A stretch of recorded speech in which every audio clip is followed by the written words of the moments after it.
I'm always excited by what I see out in the world, whether it's an astonishing color of a house or an unusual planting, how other people interpret their own environment. I think I'm about looking, whether it's nature or anything else.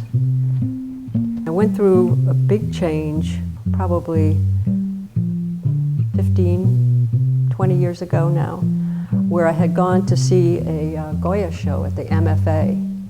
And I went to see what I normally would look at, what the objects were in the painting and how they were painted and how the paint was put on. And suddenly I realized that I wasn't interested in the subject matter of the painting at all. I was interested in the strength of the spaces between the so-called objects in the painting, like a horse or a man sitting on a horse or landscape in the background. That specificity didn't interest me. It was the way the color shape met the edge of the canvas. It took a couple of days for it to sink in what I was really excited about, and why was I excited about that? I didn't know. How was I going to do that in my own painting? How was I going to go from realistic portraits or landscapes into this abstraction? I started with a simple shape of a bowl, and I filled the whole canvas with the bowl, and I had the opening or a cup at the top of the canvas coming down like this. And it read as an abstract shape, but it also was recognizable as a bowl. And then I started putting the crackling of like Japanese bowls that are very old on the shape of the bowl, and those shapes became important, and then the shapes to the edge of the canvas became important, and I was gone. I grew up on Long Island in a small town on the North Shore called Port Washington. And it was a sleepy little town, but it was also a great place to grow up. When it came time to choose what college I wanted to go to, and I very much wanted to branch out of Long Island, initially looked at Cooper Union and Rhode Island School of Design, and I applied to both, and I was lucky to get a scholarship at RISD, and so I came here, and have been here essentially ever since.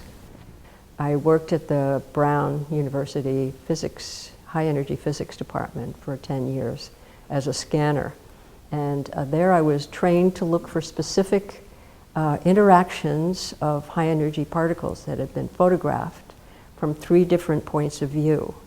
These little particles hovering in there, how do you know which way they're going and why?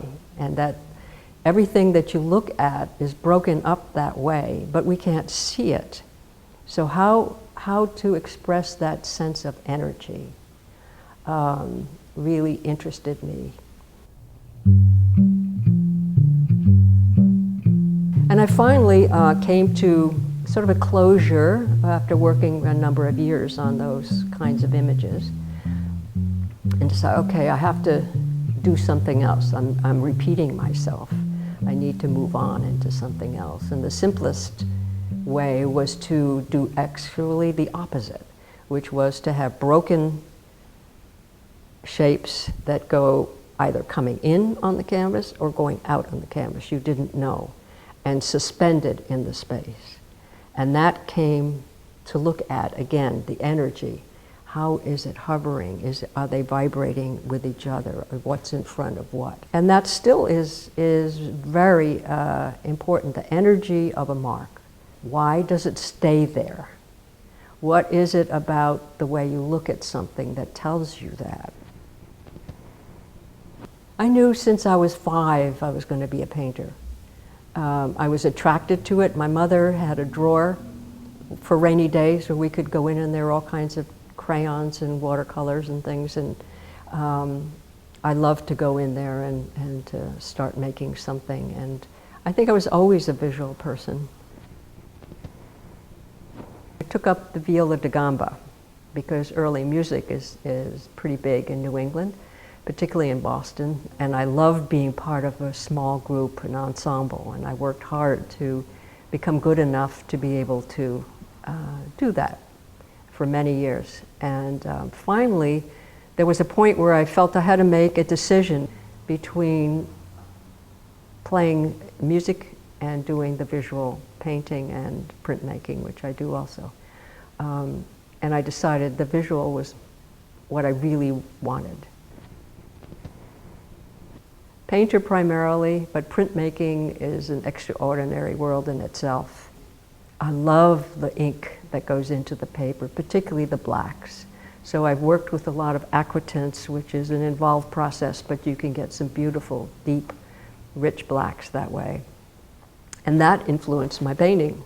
So for many years I painted only with black and a variety of whites with the black.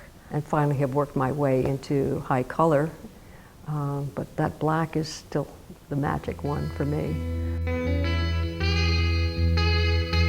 I live here and work here. And that was actually my first experience of living and doing my artwork in the same space. To be able to just walk out and see something that I'm in the middle of working on and seeing it sort of for the first time again is a wonderful way of living and working with your work. I'm working on a book project which is based on 14 etchings. It's really an art book. And it's looking at what a page of typed words looks like. What started that all is a funny little story, which had happened 7 years before I even did it visually. I had a cat. I had a book that was open on the table. The cat came over, looked at the book, and I thought, what does the cat think it's seeing there? You know, what is it in the cat's life? And that sort of festered in my mind of how non-looking we are when we look at a written type page. So I've worked with that idea.